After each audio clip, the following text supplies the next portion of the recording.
Nossa palavra nesta noite se encontra em Colossenses capítulo 1, e versículo 9. Se todos trouxeram suas Bíblias, talvez notarão uma pequena diferença nas palavras.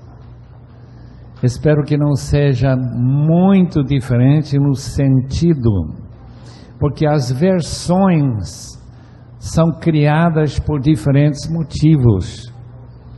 A versão internacional foi idealizada, é a versão que mais vende na língua inglesa. Foi idealizado há quase 50 anos atrás para criar uma versão fácil de entender e muito certo na sua compreensão do original.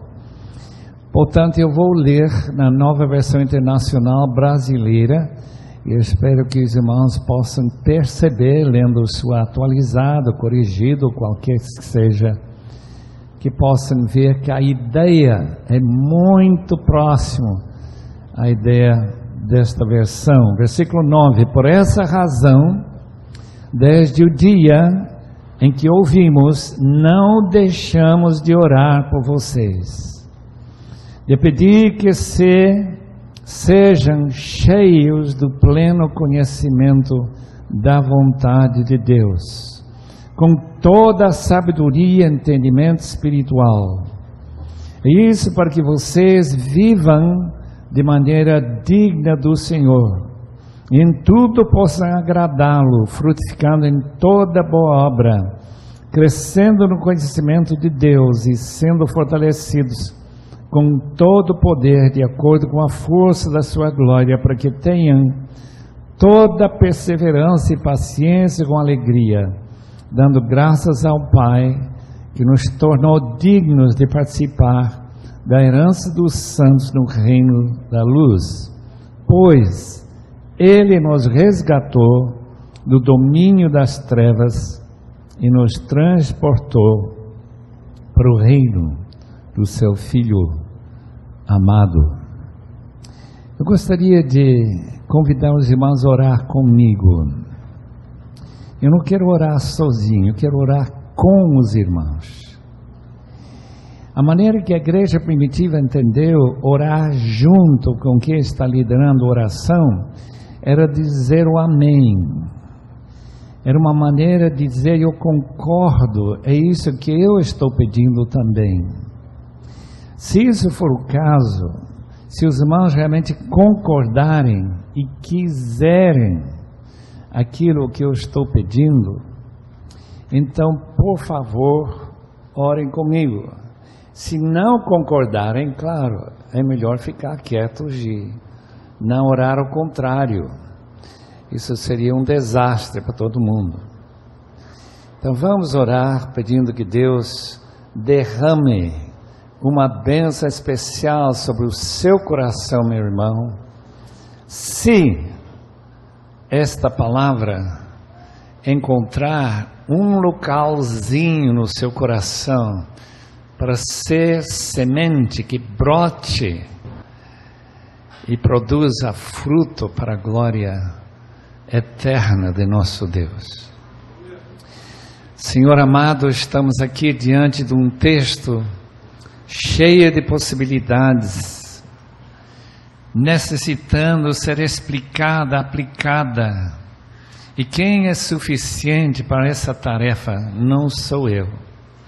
Mas nós te pedimos, pelo poder do Espírito Santo, que tu faças com que este trecho, esta oração de Paulo, seja uma oração respondida nos corações de muitos dos teus filhos e filhas, para que futuramente, Senhor, esta igreja se torne ainda mais uma igreja segundo o teu coração do que ela é hoje. Muito obrigada pela resposta, Senhor, em nome de Jesus. Amém. Não é necessário ensinar uma criança recém-nascida a respirar. é automático esse buscar os pulmõezinhos desse bebezinho, o oxigênio necessário para manter a vida. E oração corresponde ao oxigênio da sua vida espiritual. Quem se alimenta com a palavra, claro, precisa de alimento, mas precisa mais do que isso. Todos nós precisamos de oxigênio, de ar. E como nosso ar precisa ser recebida e expelida constantemente, a palavra de Deus manda orar sem cessar. Eu creio que isso significa que nós estamos constantemente em atitude de oração. Mesmo que não estejam de joelhos, mesmo não estejam fazendo algum pedido, mas adorando e vivendo na gloriosa presença do Senhor, que prometeu estar sempre conosco até o fim do século. Esta oração foi registrada pelo apóstolo Paulo através de uma carta escrita para a igreja pequenina de Colossos.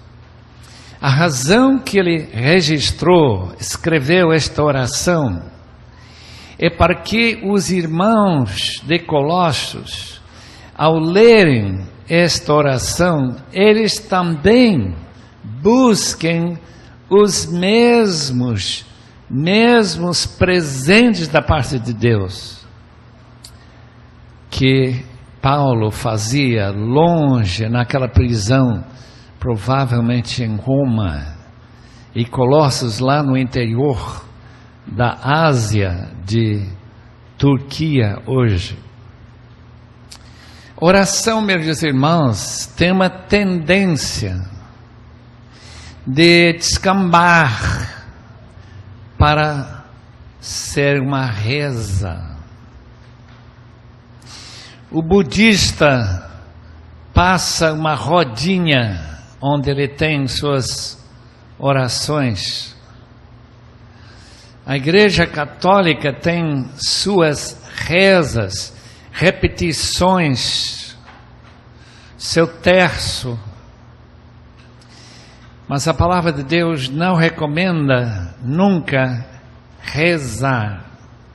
Recomenda orar, fazendo aquela distinção básica e fundamental, em que a gente está comunicando com Deus vivo, Deus pessoal, Deus que está nos vendo, o Deus que está vivendo em nós, se de fato somos lugar onde o Espírito Santo recebe acolhimento. Portanto, devemos notar com muito cuidado a importância desta oração. Oração, meus irmãos, é feita por causa da necessidade.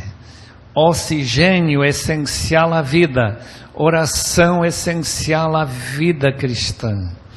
Pessoas que não oram, como aquele rapaz que trabalhou comigo nos Grandes Lagos, em 1953, que era seminarista, ele com certo orgulho diz: eu não oro. Eu fiquei um pouco escandalizado, um pouco chocado, perguntei: mas por que o senhor não ora? Bem, eu não oro, ele não explicou muito bem porque não orava, mas ele dizia que em vez de orar, ele meditava. Isto, ele passava pensamentos por uma mente meio oca, mas não chegava a ter coragem de chegar para Deus e fazer um pedido. Agora, quando uma pessoa está em apuros, quando tem uma criança que está à beira da morte, quando a gente está enfrentando uma pressão muito grande financeira, a gente tem uma tendência a orar mesmo não sendo crente. Todos nós somos adeptos até certo ponto da teologia da prosperidade, que quer dizer que você pede quando precisa. Só que esta oração não é um pedido dessa natureza. Nesta oração, o apóstolo Paulo não está pedindo que as autoridades romanas soltem ele da prisão, para que ele possa continuar suas viagens e pregações e plantação de igrejas. Ele nem menciona esse desejo, que deve ter sido muito forte no seu coração. Ele não fala de que ele não tem dinheiro para comprar alimentos. As prisões romanas não forneciam nada para os seus presos. O apóstolo Paulo só pede uma coisa, só faz um pedido. Nós notarem, marcarem, sublinharem muito bem esse pedido. Talvez, você, meu irmão, e eu, vamos também fazer esse pedido, para que sejamos uma bênção muito maior na vida da nossa família, da nossa igreja, da nossa vizinhança, porque esse pedido está diretamente relacionado com a qualidade da sua vida cristã. O pedido de Paulo, para que os irmãos de Colossos transbordem, fiquem cheios, até o copo não poder conter mais nenhuma gota do conhecimento da plena vontade de Deus para as suas vidas. É isso.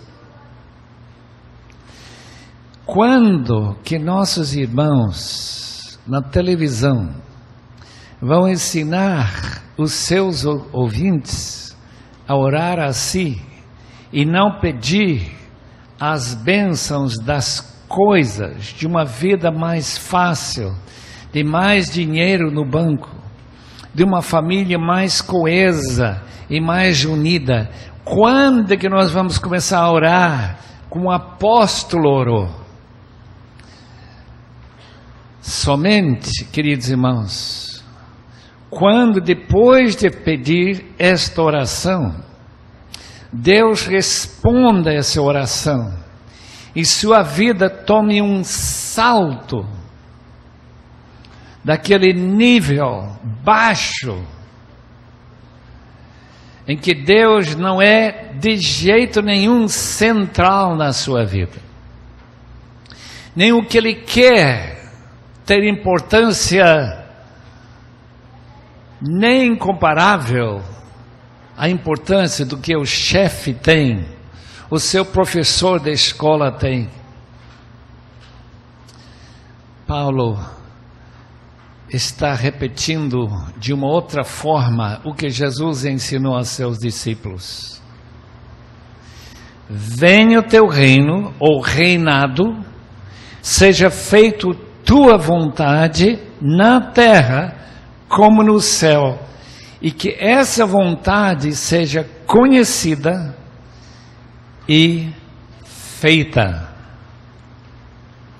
obedecida.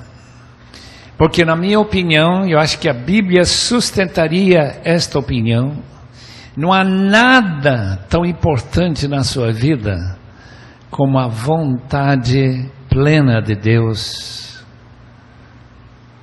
por você e para mim. Por isso que Paulo pede isso e não pede mais nada. Estou pedindo, desde que nós ouvimos do amor que eles têm pelos santos, a fé que eles tinham, estou pedindo para que vocês fiquem cheios do pleno conhecimento da vontade de Deus.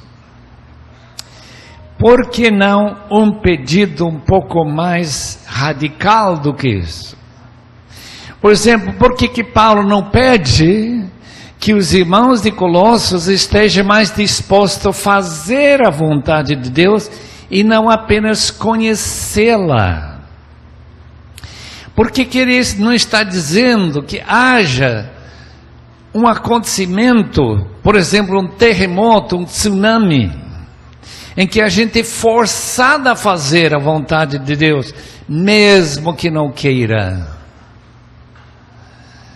E a razão bem clara é que se você tem Jesus como Senhor da sua vida, se você ama a Deus acima de todas as coisas, saber o que Ele quer se torna a coisa mais importante na sua vida.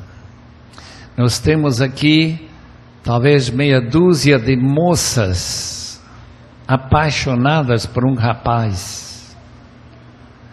É uma experiência realmente doentia, porque quando uma pessoa entra naquele estágio que muitos de nós já passamos, de certo modo, graças a Deus, a gente não importa o preço. Se essa pessoa é a pessoa mais importante na sua vida, meu amado irmão, se eu souber o que ele quer, eu vou fazer o que ele quer, custa o que custar. E Paulo está imaginando que aqueles irmãos que amam tanto uns aos outros, que estão cheios dessa fé nova, recém-convertida, chamada o primeiro amor, se eles estão com sua visão clara como será esse futuro revelado, então eles com certeza amam ao Senhor tanto que, uma vez sabendo a sua vontade, não desejariam outra coisa tanto como essa vontade.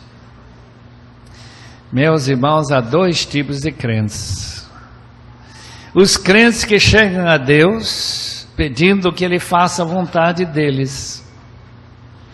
Eles ficam muito decepcionados com Deus, como diz Philip Yancey no seu livro, né? Decepcionado com Deus. Eu pedi a Deus, eu tinha várias coisas que eu queria que Ele fizesse, não fez nenhum deles. Nem sei se eu vou continuar sendo crente.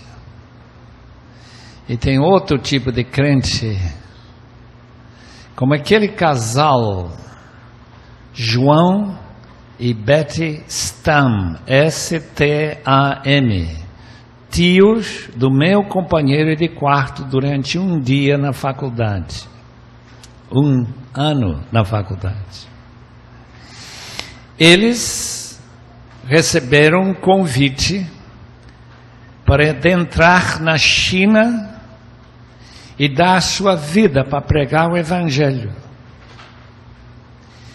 para os chineses que nunca tiveram oportunidade de ouvir o Evangelho. E a Betty, sendo mulher, e as mulheres têm uma intuição que algo de ruim ia acontecer na China, teve que lutar para poder acompanhar o seu marido João como missionário mais de 60 anos atrás para a China interior. Na sua oração de entrega, ela disse mais ou menos as seguintes palavras: Senhor, eu me rendo a Ti, custe o que custar, me leva onde Você quer me levar, me dá condições de vida que Tu queres, não aquilo que eu quero, porque eu entrego toda a minha vontade a Ti. Irmãos, não muito tempo depois, a sua cidade foi tomada pelos comunistas sob o comando de Mao Tse-tung. E eles foram diretamente para a casa daqueles missionários, já com um bebezinho de 1 ano. E deram a opção, uma escolha, livre-arbítrio, meus irmãos. Negar a Jesus e voltar para sua terra, expulso da China. Ou afirmar sua fé e serem decapitados. Eles escolheram ser decapitados. Amados irmãos, imaginar, tentar reconstituir aquela cena na sua vida, não na vida daquele casal. Eu pergunto, você teria dito isso? Com esse bebê de 1 ano? Você diria, é mais importante, mesmo sendo mortos, a declarar minha fé no Senhor Jesus do que ser expulso e continuar ministrando? Não seria melhor a vida para fazer o resto da vida a vontade de Deus? E eles entenderam que ficar transbordando do pleno conhecimento da vontade de Deus era não negar ao Senhor Jesus, deixar aquele bebê que sobreviveu, foi cuidado de alguns crentes e depois devolvido para a sua terra dos seus pais, para a vida.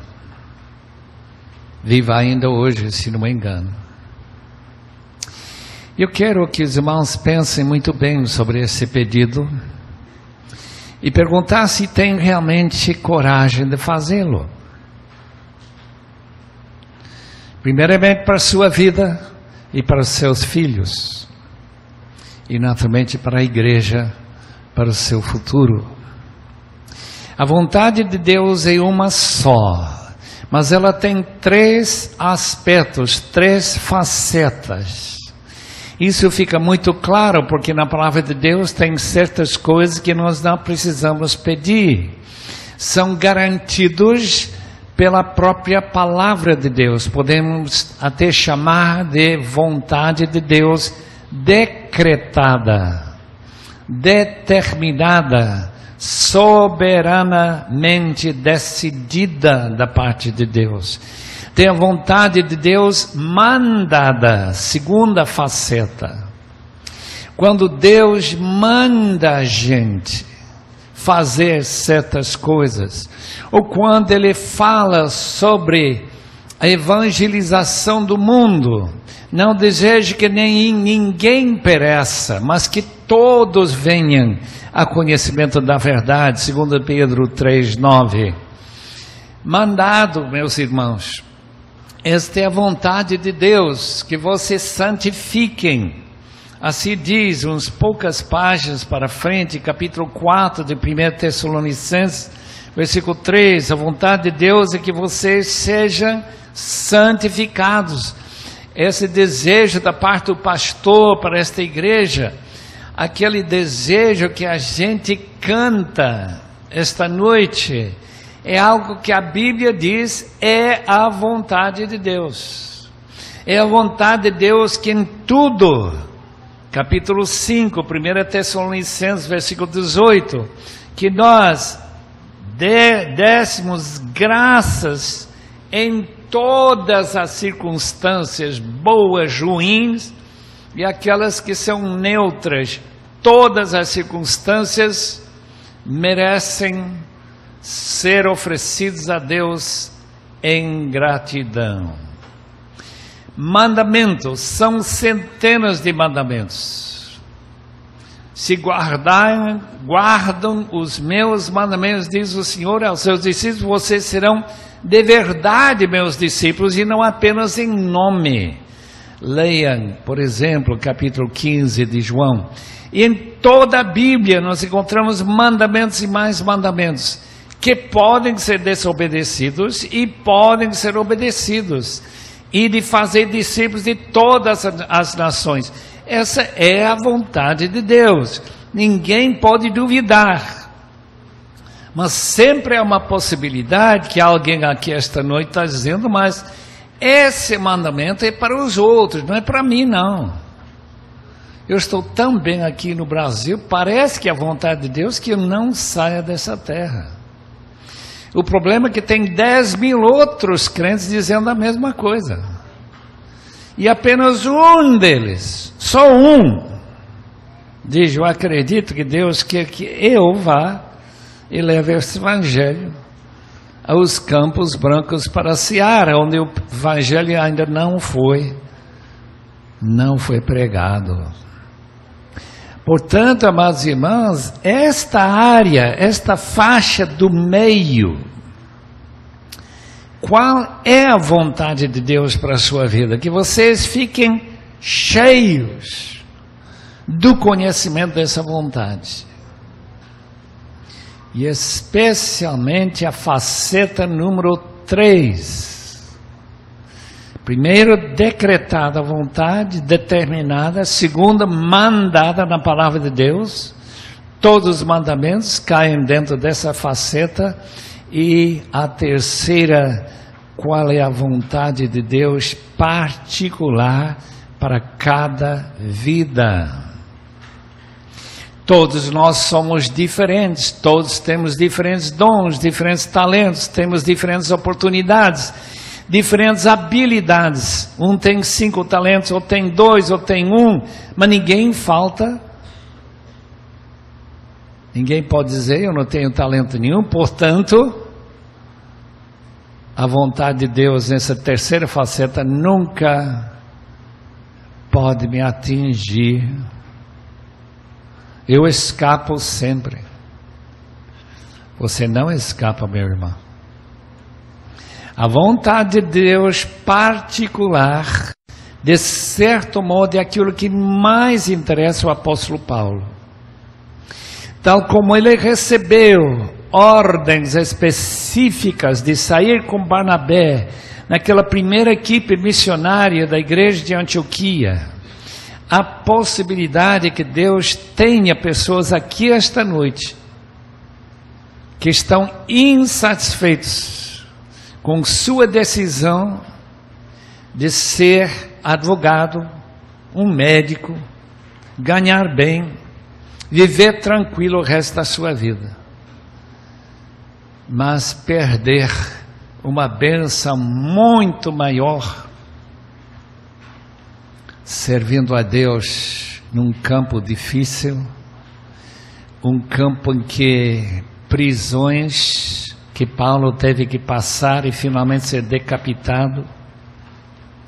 Qualquer que seja esse futuro que Deus tem para você, se você ficar cheio do conhecimento da sua vontade, esse futuro é glorioso, porque é o futuro que Deus escolheu e não você. A Betty Stam teve que chegar a essa conclusão, que a vontade de Deus para a minha vida é mais agradável, mais gostosa, mais cheia de prazer do que eu escolher qualquer escolha que eu fizer. Eu estou vendo muitos jovens aqui esta noite, graças a Deus pela igreja brasileira com tantos jovens. Mas há um perigo de ser jovem no Brasil. O grande perigo, queridos irmãos, é de sonhar com esta ideia brasileira, que eu posso viver uma vida boa porque eu tenho escolhas, e essas escolhas me vão dar dinheiro, vão dar prestígio, me vão dar poder, e não a escolha de Deus.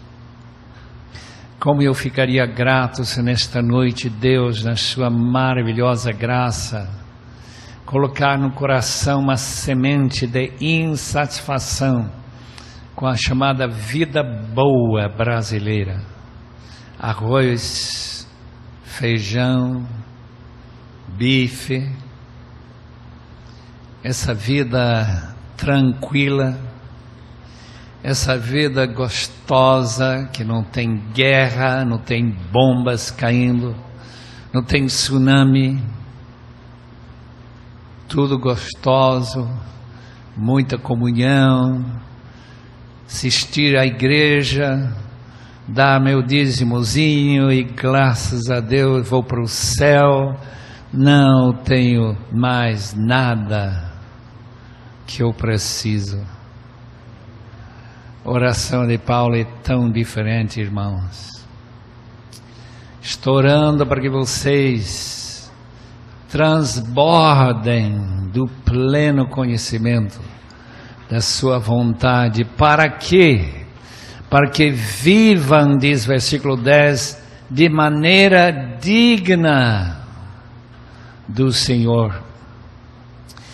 Viver de uma maneira digna é justamente o que todo pai quer para o seu filho. Eu não quero um filho envolvido com drogas. Eu não quero um filho na prisão. Eu não quero um filho que matou alguém. Ninguém aqui quer isso. E Deus também não quer. E quer filhos que o honram pela sua maneira de viver. Filhos que ele tem prazer de dizer para o arcanjo Gabriel: está vendo esse rapaz aí? Esse é meu filho. E o anjo diz: olha, ele é fora de série mesmo. Fora de série. Para viver de modo digno do Senhor. E mais uma coisa, sempre agradando a Deus, sempre agradando. Deus tem sorrisos. Ele sorri para algumas pessoas e para outros, obviamente, tem cara fechada. E a razão que ele está sorrindo para a sua vida, que irmão, porque você está fazendo o que ele quer. Eu vejo meus netinhos quando estão desobedecendo, e eu vejo como está o pai, não está sorrindo não. Nem a mãe deles, nossa filha.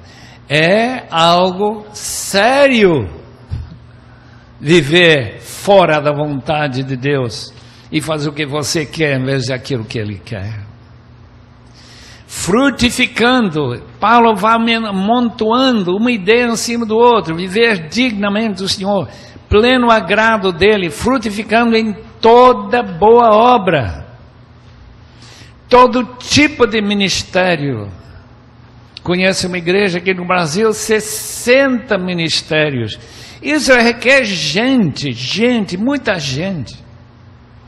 Graças a Deus que tem pessoas suficientemente dedicados a dar seu precioso tempo livre depois de voltar do trabalho ou nos sábados, fim de semana, para fazer a vontade de Deus, frutificando em toda boa obra e crescendo naquilo que é fundamental, crescendo no conhecimento de Deus. Quanto tempo o amado irmão, irmã, é crente? Quanto tempo? 5 anos?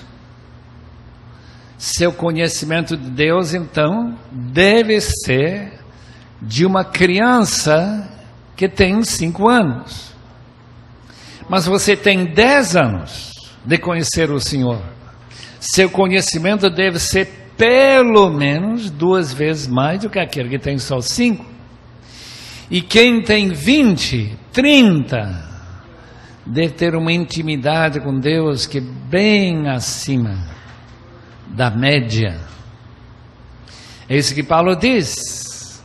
Na medida que nós fazemos a vontade de Deus, na medida que nós nos preocupamos em buscar em primeiro lugar o seu reino, o resultado é crescer no conhecimento do Senhor.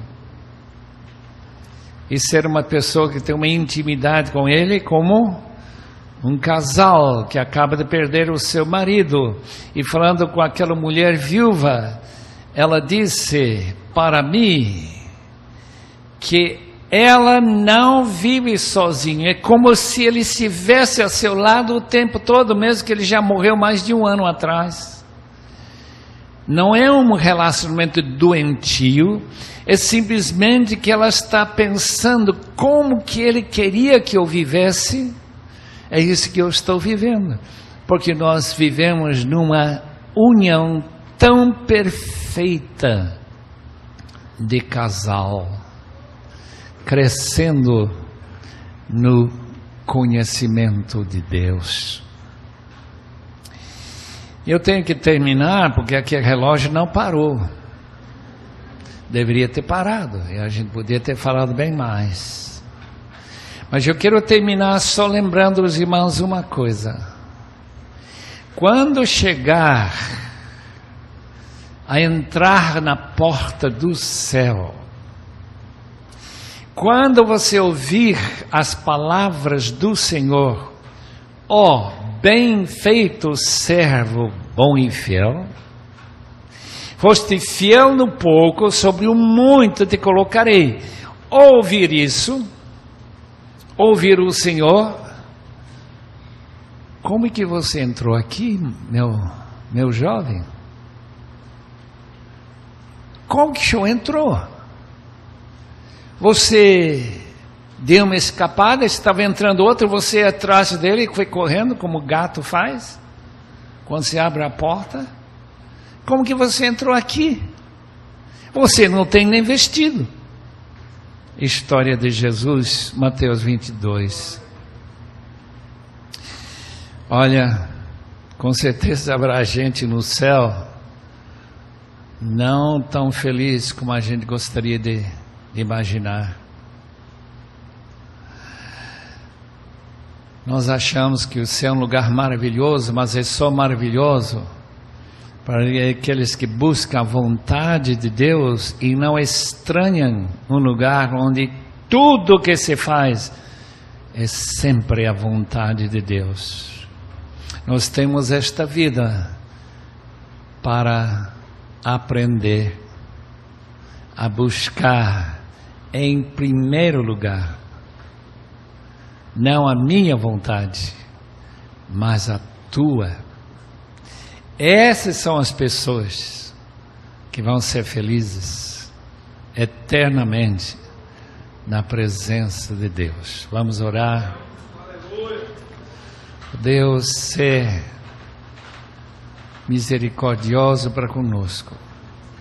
Tantas e tantas vezes temos rogado a Ti o que nós queremos e não aquilo que Tu queres. Oh Deus, para esta igreja, para estes jovens tão preciosos aos Teus olhos, oh Deus, convence eles, mostre para eles a realidade, que a vontade de Deus é muito melhor do que a vontade própria. E qualquer que seja o custo humano, físico, talvez até o próprio martírio, como aquele casal João Beristam, qualquer que seja o custo, que eles terão uma alegria eterna por ter decidido de ficar transbordando no conhecimento da Tua vontade.